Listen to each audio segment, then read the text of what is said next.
KM 50 akan terus untuk kita usut, karena KM 50 ini merupakan satu tragedi luar biasa. Saya sudah sampaikan pada saat terjadinya KM 50, kalau sekali KM 50 dibiarkan, maka akan terulang lagi KM 50 yang lain. Kami tidak akan diam, KM 50 akan terus kami kejar, dan orang yang paling bertanggung jawab dalam peristiwa KM 50 adalah Jokowi. Sebelum terjadinya peristiwa KM 50, bagaimana Jokowi mengerahkan Kopsus, Komando Operasi Khusus ke Petamburan, lengkap dengan persenjataannya untuk nakut-nakuti saya dan keluarga. Itu sudah pengkondisian. Kemudian bagaimana seorang Pangdam Jaya sebelum kejadian menantang-nantang FPI di Monas dan mengancam-ngancam saya. Begitu juga bagaimana seorang Kapolri ketika itu, Idham Aziz, dengan Kapolda ketika itu luar biasa, mengancam dengan ancaman yang luar biasa sebelum terjadi peristiwa KM 50. Semua itu merupakan cipta kondisi, seolah-olah saya dan FPI adalah orang yang kelompok berbahaya, sehingga kalau ke depan dibunuh ya nggak apa-apa, namanya juga orang berbahaya. Begitu opini terbentuk bahwa FPI ini berbahaya, Habib Rizik berbahaya, barulah terjadi peristiwa KM 50. Artinya supaya apa? Supaya kalau sayanya terbunuh atau FPI-nya, laskarnya terbunuh, orang akan menganggap biasa. Ini kan orang-orang keras, ini orang ekstrim, ini memang orang berbahaya. Jadi kita kondisi semacam ini sudah jadi drama sinetron yang sering dimainkan oleh rezim Jokowi. Assalamualaikum warahmatullahi wabarakatuh. Bismillah walhamdulillah wassalatu wassalamu ala rasulillah wa ala alihi wa sahbihi wa mawalah. Terima kasih kepada para habaib, para alim ulama, para tokoh, para kiai yang pada kesempatan hari ini telah menghadiri haul 6 syuhada, sekaligus juga haul ibunda saya tercinta Syarifah Sidah binti Alwi Muhammad bin Zain Attas yang wafat pada tanggal 2 Desember tahun 2012, dan istri saya yaitu almarhumah Syarifah Fadlun binti Fadil bin Yahya yang wafat tanggal 16 Desember tahun yang lalu. Jadi para syuhada maupun sahibul hol dari saya punya ibunda maupun istri, semuanya memang wafat pada bulan Desember. Karena itu pada hari ini kita lakukan haul, sekaligus mudah-mudahan diterima oleh Allah Subhanahu wa Ta'ala, karena memang yang paling membahagiakan orang-orang yang sudah meninggal dunia adalah tatkala mereka diziarahi dan didoakan. Kita semua kelak akan merasakan itu. Pada saat nanti kita sudah meninggal dunia, betapa senang ruh kita. Pada saat ada yang kirimkan doa kepada kita, ada yang ziarah ke kita, memberikan salam kepada kita, terus duduk berdoa, yaitu di pusara kita, itu akan menjadi hal yang sangat menyenangkan bagi alam arwah. Mudah-mudahan insyaallah kita yang telah menyenangkan para arwah pada kesempatan hari ini, yang tadi juga kita sudah doakan untuk orang-orang tua kita, keluarga kita, guru kita yang telah mendahului kita, kelak kita semua juga akan disenangkan oleh Allah Subhanahu wa Ta'ala. Kemudian terima kasih juga kepada para penceramah tadi yang sudah menyampaikan ceramahnya, baik tentang syuhada maupun lainnya.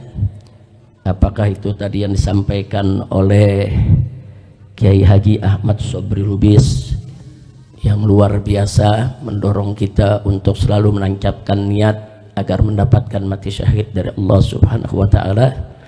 Begitu juga kawan-kawan, yaitu Dr. Badruddin Subki, Dr. Fikri Bareno, kemudian juga ada Dr. Fadilah tadi yang juga sudah menyampaikan, ada Profesor Dr. Egi Sujana yang juga semua sudah menyampaikan mauidhahnya, tausiahnya yang luar biasa.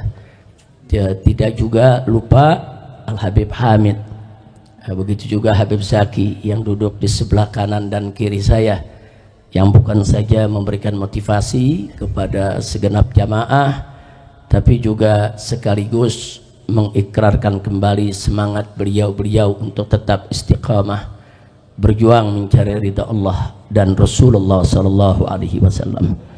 Baik, tidak banyak yang saya mau sampaikan. Tolong dicatat baik-baik bahwa KM50 tidak boleh kita lupakan. KM50 akan terus untuk kita usut. Karena KM50 ini merupakan satu tragedi luar biasa. Saya sudah sampaikan pada saat terjadinya KM50, kalau sekali KM50 dibiarkan, maka akan terulang lagi KM50 yang lain. Nah, buktinya sekarang kita lihat berapa banyak orang-orang yang dibunuh oleh polisi, tapi kemudian begitu siaran pers disiarkan, orang tersebut katanya melawan, bawa senjata, polisi terpaksa. Nah, akhirnya yang terjadi persis seperti KM50. Sudah korbannya diculik, disiksa, dibunuh, difitnah. Dan itu terus terulang sampai peristiwa terakhir di Semarang, seorang anak SMK begitu juga. Dia tidak tawuran dibilang tawuran, tidak bawa senjata dibilang bawa senjata, dipamerkan senjata dalam siaran persnya. Nah, jadi lagi-lagi terulang, lagi-lagi terulang. Jadi warga masyarakat dibunuh terus difitnah.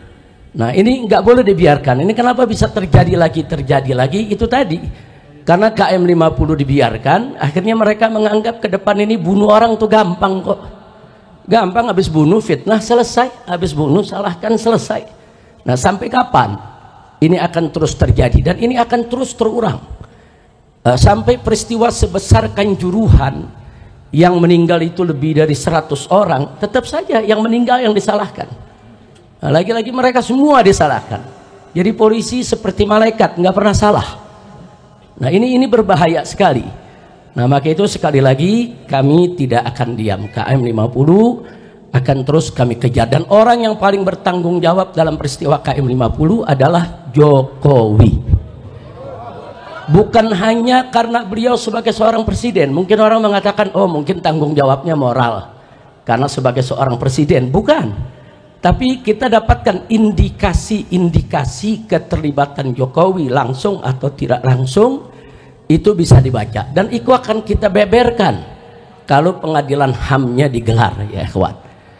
Nah, jadi jelas sekali dari sebelum terjadinya peristiwa KM50, bagaimana Jokowi mengerahkan Kopsus, Komando Operasi Khusus ke Petamburan, lengkap dengan persenjataannya untuk nakut-nakuti saya dan keluarga.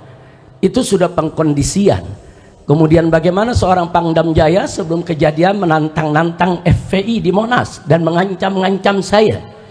Begitu juga bagaimana seorang Kapolri ketika itu, Idham Aziz, dengan Kapolda ketika itu luar biasa, mengancam dengan ancaman yang luar biasa sebelum terjadi peristiwa KM50. Semua itu merupakan cipta kondisi. Seolah-olah saya dan FPI adalah orang yang kelompok berbahaya, sehingga kalau ke depan dibunuh ya nggak apa-apa, namanya juga orang berbahaya. Jadi dicipta kondisi dulu supaya masyarakat melihat FPI ini bahaya, Habib Rizik ini bahaya, Petamburan ini bahaya. Terus diciptakan kondisi dengan bantuan para buzzer yang luar biasa menyebar fitnahnya. Begitu opini terbentuk bahwa FPI ini berbahaya, Habib Rizik berbahaya, barulah terjadi peristiwa KM50. Artinya supaya apa? Supaya kalau sayanya terbunuh atau FPI-nya, laskarnya terbunuh, orang akan menganggap biasa. Ini kan orang-orang keras, ini orang ekstrim, ini memang orang berbahaya. Jadi kita kondisi semacam ini sudah jadi drama sinetron yang sering dimainkan oleh rezim Jokowi. Maka itu saya katakan sekali lagi, itu merupakan indikasi kalau Jokowi terlibat dalam KM50. Nah, tidak sampai di situ. Begitu terjadi KM50, Jokowi lah yang pertama kali menyatakan bahwa polisi sudah berbuat benar, masyarakat jangan melawan. belum ada investigasi, belum ada pemeriksaan, belum ada penelitian, tiba-tiba sudah membuat pernyataan kalau Laskar di KM 50 itu yang salah. Sementara polisi yang membantainya itu benar, sedang menjalankan tugas. Nggak layak Presiden memberikan pernyataan semacam itu sebelum dilakukan pemeriksaan, kecuali kalau memang Presidennya terlibat dan yang mengatur semua itu, pantas saja memberikan pernyataan seperti itu. Tidak sampai di situ, tatkala banyak masyarakat termasuk DPR meminta dibentuknya yaitu tim independen untuk investigasi KM 50, justru Jokowi yang menolak. Kenapa harus menolak? Kalau tidak terlibat nggak usah ditolak, mestinya investigasi itu dilakukan sejak awal kali kejadian. Nah, jadi di sini sekali lagi kalau saya katakan Jokowi adalah orang yang paling bertanggung jawab, bukan hanya karena Jokowi itu sebagai presiden, tapi ada indikasi-indikasi yang menunjukkan keterlibatannya. Termasuk 3 hari sebelum kejadian KM 50 di tempat ini, di markas syariat ini, tadi diceritakan oleh Dr. Fadilah, bagaimana saya berkumpul dengan sekumpulan jurnalis, kemudian tahu-tahu ada drone yang merekam semua kegiatan kami. Begitu kita kejar itu drone, ternyata yang memainkan drone itu adalah 3 anggota BIN. Dan ini bukan fitnah, bukan, kami rekam semua. 3-3-nya punya kartu anggota BIN resmi. Yang satu juga punya kartu anggota sebagai jurnalis, yang satu sebagai mahasiswa, yang satu lagi sebagai anggota TNI. 3-3-nya punya kartu anggota BIN secara resmi. Mereka memakai mobil dengan nomor plat palsu, dan semuanya kita tangkap, mobil-mobilnya kita tangkap, kita interogasi, kita rekam, bahkan sampai data-data yang ada di komputer mereka kita sedot, kita ambil itu datanya. Ternyata ya, di dalam laptop yang mereka bawa ada operasi D5 yang saya menjadi targetnya. 3 hari sebelum peristiwa itu. Artinya apa? Ini anggota BIN ini menunjukkan adanya keterlibatan instansi negara, badan intelijen negara. Nah, jadi Jokowi dan orang-orangnya, apakah itu BG, apakah itu Fadil, apakah itu Idam Aziz, Tito, Dudung, Abdurrahman dan lain sebagainya, baik langsung maupun tidak langsung, semua terlibat. Dan kami akan kejar mereka ya kawan, secara hukum, baik dari dunia sampai akhirat. Nah, jadi jangan lagi kita ini semua dibodoh-bodohi. Kami punya data itu sampai hari ini masih kami simpan. Sekali lagi masih kami simpan. Adapun pemeriksaan Komnas HAM, saudara, secara umum ya ada bagusnya. Tapi lucunya semenjak Komnas HAM itu bekerja sampai hari ini, Komnas HAM tidak pernah menanyakan saya, memanggil saya, meminta keterangan dari saya, baik secara lisan maupun secara tulisan. Padahal peristiwa KM 50 target utamanya adalah saya. Jadi dari mulai Komnas HAM bekerja sampai hari ini, Komnas HAM tidak pernah menanyakan saya sepatah kata pun juga. Ada apa? Mestinya kalau Komnas HAM itu profesional, dia harus menanyakan. Justru target utamanya mesti ditanya, kenapa, ada apa. Nah, tapi ternyata sama sekali tidak. Nah, karena itu sekali lagi saya tidak ingin bicara panjang lebar di sini, tapi terlalu banyak nama-nama yang terlibat, saudara, dan semua kita catat. Ada 35 nama aparat yang kami catat, dari yang pangkatnya jenderal sampai yang pangkatnya di bawah, semua kami catat orang-orang yang terlibat daripada peristiwa KM 50. Di sana kita lihat, saudara, ada Kombes Polisi TB Adi Hidayat, dulu menjabat sebagai Diskrimum Polda Metro Jaya. Ini yang memberikan surat tugas untuk terus menguntit saudara saya sekeluarga. Surat tugasnya resmi yang menandatangani orang ini. Orang ini sama sekali tidak dipecat, bahkan pangkatnya dinaikkan.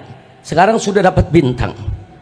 Nah, kemudian masih ada lagi AKBP Handik Zusen, baru 3 hari yang lalu pangkatnya juga dinaikkan di Polda Metro Jaya. Kemudian masih ada AKBP Widi Irawan, saudara. Ini yang diduga yang menjadi supir mobil Land Cruiser hitam. Masih ada AKBP Rulian Sauri.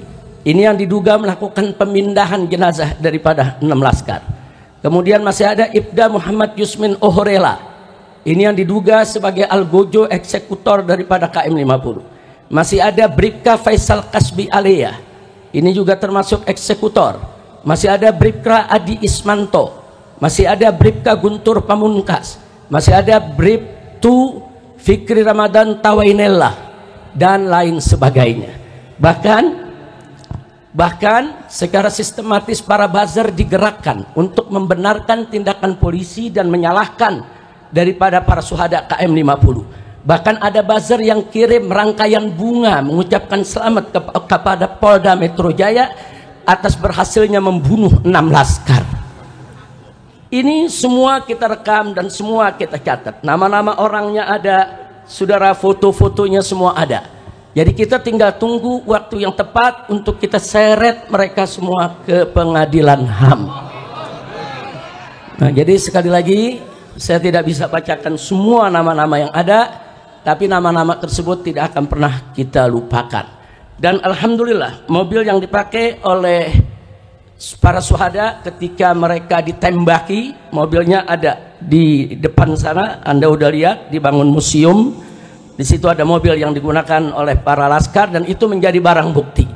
Jadi sengaja kita simpan sebagai barang bukti. Begitu nanti pengadilan HAM digelar, maka ini merupakan salah satu bukti barang yang harus ditunjukkan di pengadilan. Tidak sampai di situ. Kalau kita bicara novum, tadi sudah dibahas oleh Dr. Fadillah, perlu kita ketahui novum yang kita punya sebetulnya bukan hanya CCTV KM 50, tapi tidak jauh dari pintu tol Kerawang Timur ada sebuah hotel, yaitu Novotel. Hotel tersebut saudara juga punya CCTV yang merekam aksi penembakan para aparat terhadap 6 syuhada kita. Tapi hotel tersebut kemudian didatangi oleh para aparat dan CCTV-nya semua disita. Jadi CCTV milik hotel, CCTV milik KM 50 semua adalah bukti kuat tentang terjadinya pembantaian. Tidak betul kalau laskar melawan, tidak betul ada peristiwa saling tembak menembak. Tapi insya Allah satu saat kita akan dapatkan semua CCTV tersebut untuk kita bisa seret semua yang ada. Dan subhanallah, Allah maha adil ya ikhwan. Allah maha adil. Ternyata tidak kurang dari 7 orang yang terlibat dalam pembantaian KM 50 adalah anggota Satgasus Merah Putih Sambo. Resmi saudara masuk, termasuk yang tadi saya sebutkan namanya, yaitu Hadik Yusen. Itu juga termasuk anggota Satgasnya Sambo dan dia adalah komandan daripada para pembantai KM 50. Nah, jadi sekali lagi kami sudah dapat itu nama semua, kami sudah dapat berbagai macam keterangan yang tidak kami bisa sebutkan pada saat ini, tapi kami akan ungkap pada saatnya begitu digelar pengadilan HAM untuk KM 50 insya Allah. Bahkan Sambo sendiri dengan Henry Kurniawan. Henry Kurniawan ini saat itu pangkatnya irjen polisi keturunan Cina. Dia ditugaskan oleh Sambo sebagai ketua provos yang memeriksa kasus KM 50. Tapi lucunya dia sebagai ketua provos tapi ikut siaran pers bersama Kapolda Metro Jaya dan bersama Dudung ikut-ikutan memamerkan senjata-senjata barang-barang bukti palsu, saudara. Mestinya provos itu memeriksa, bukan provos itu malah ikut meloloskan barang-barang bukti palsu yang ada. Tapi akhirnya yang bersangkutan ketangkep terlibat dalam kasus Sambo, dan di pengadilan dia ngaku bahwa CCTV KM 50 dia yang sapu bersih semuanya. Dan Sambo pun dalam pengadilan saat ditanya oleh jaksa juga mengaku, ya dia terlibat untuk membersihkan CCTV yang ada di KM 50. Jadi ini karamah syuhada. Allah bongkar ya kawan. Sambo dan pasukannya yang terlibat, mereka pikir saudara mereka akan bisa bersembunyi selamanya, ternyata Allah ciptakan ada peristiwa bagaimana Sambo dan kawan-kawan membunuh yaitu salah satu daripada anggotanya, dan akhirnya di pengadilan semua terbongkar.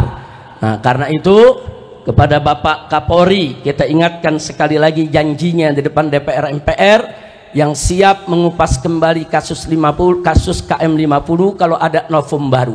Novum barunya sudah ada, Pak. Tinggal Bapak mau proses atau tidak, itu saja. Nah, jadi jangan lagi beralasan novum baru, omong kosong. Bapak ketika itu sebagai kabak reskrim ketika kejadian, Kapolrinya adalah Bapak Idham Aziz. Bohong kalau Bapak tidak tahu CCTV 50 itu disingkirkan. Bohong kalau Kapolri itu tidak tahu kalau CCTV itu merupakan novum baru yang sampai hari ini belum pernah yaitu diajukan ke pengadilan. Jadi saya minta Pak Kapolri nggak usah main-main lah, jangan main kucing-kucingan lagi, Pak, jangan. Nanti ujung-ujungnya Bapak akan terlibat langsung ataupun tidak langsung di dalam menyembunyikan kejahatan daripada anak buah Bapak sendiri. Yang terakhir saudara, saya prihatin, saya sedih karena kabinet yang dibentuk oleh Bapak Presiden Prabowo saat ini masih bau anyir darah KM 50. Karena orang-orang yang tadi saya sebutkan, saudara, sebagian ditarik ke kabinet yaitu Pak Prabowo. Kita bisa lihat BG dijadikan Menko Polkam, masih ada Pak Tito di sana, masih ada Dudung, saudara. Nah, kok bisa orang-orang yang bermasalah ini ditarik untuk duduk di kabinet? Padahal kita berharap Pak Prabowo ini punya kabinet yang bersih, yang profesional, yang hebat, yang kuat, yang bekerja demi bangsa, rakyat. Kita dukung. Tapi ternyata saudara, orang-orang bermasalah, orang-orang justru yang kita sedang kejar dimasukkan di dalam kabinetnya. Maka itu kita minta dengan hormat kepada Bapak Prabowo agar semua oknum yang ada di dalam kabinet Bapak, baik yang diduga kuat terlibat korupsi atau terlibat judi online atau terlibat pembantaian warga sipil atau terlibat di dalam perusakan demokrasi di Indonesia, tolong diresafel, Pak, tolong diberhentikan, tolong dibersihkan kabinet Bapak agar seluruh bangsa Indonesia, para habaib dan kiai menjadi bulat untuk mendukung Bapak, bulat untuk menyokong Bapak, bulat untuk membantu Bapak memimpin Indonesia sehingga Indonesia bisa adil, makmur dan sejahtera. Amin ya rabbal alamin. Jadi PR kita masih panjang, belum selesai karena orang-orang bermasalah di KM 50 masih punya jabatan. Kalau masih punya jabatan berarti masih dilindungi. Kalau masih dilindungi berarti tantangannya masih berat. Tapi nggak usah khawatir. Kita selama ini berjuang, khususnya para pengurus FPI dan laskar FPI, anggota FPI dimanapun berada, 1000 kali kita gagal, jatuh dalam perjuangan, 1001 kali kita akan bangun, bangkit kembali, melanjutkan perjuangan. Tidak ada kata putus asa dalam perjuangan kita. Setuju berjuang? Takbir. Sallu ala nabi. Nah, itu saja. Yang terakhir, akhirnya saya mau kabarkan kepada Dr. Fadila dan kawan-kawan, Dr. Egi dan semuanya, insya Allah dalam waktu dekat kita akan menggelar Munas KM 50. Munas KM 50 ini akan menghadirkan seluruh laskar. Ada 27 laskar waktu itu yang ikut di dalam peristiwa KM 50, yang 6 meninggal dunia, masih ada 21 orang, termasuk saksi-saksi yang ada di KM 50, warga-warga yang berdagang di sana, semua akan kita hadirkan. Nah, kita akan sharing informasi karena FPI juga sudah mengumpulkan yaitu data-data yang sangat akurat, sangat lengkap lewat Munas KM 50 pertama tahun yang lalu. Tahun lalu kita sudah gelar Munas KM 50, kita akan gelar lagi. Kami berniat anggota TP3 kalau nggak salah ya. Nah, supaya TP3 bisa hadir semua. Kita akan sharing sekaligus kita menyusun langkah bagaimana supaya para penjahat ini, termasuk Jokowi dan kroni-kroninya, bisa kita kejar untuk kita jebloskan ke penjara. Bahkan kalau terbukti Jokowi terlibat secara langsung atau ada perintah, wajib dihukum mati. Takbir. Itu saja yang bisa saya sampaikan. Kita mohon kepada Allah berkat Al-Fatihah dikabul oleh Allah Subhanahu wa taala. Bismillahil Fatihah.